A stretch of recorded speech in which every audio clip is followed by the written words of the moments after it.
walking around looking for God to highlight some people. And Pet, I was walking with her. She wanted to stop and use the facilities, and so I walked into the bar with her.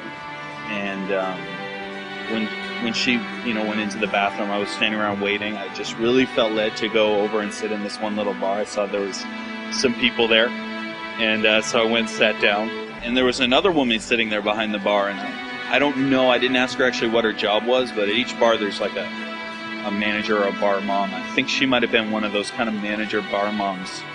And I just started talking to her, and as soon as I started talking to her, Lord just gave me a word of knowledge about pain in her shoulders and in her back, and I had no translator. So I'm like, you pain back here, and she's like, yes. How did you know that? And it was so funny. She looked up at me and she goes, "Are you Jedi?"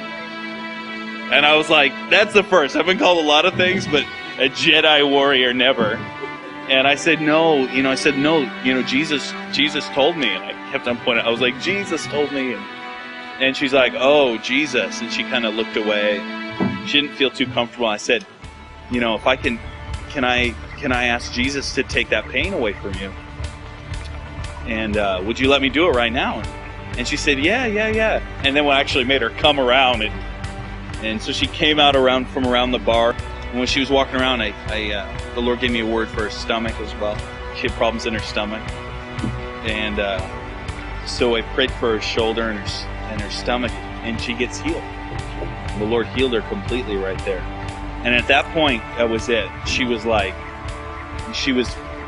kind of, not mean, but she was a little, withdrawn from me in the beginning. And to now she was just like, what's happened? You could see the Lord just totally touched her.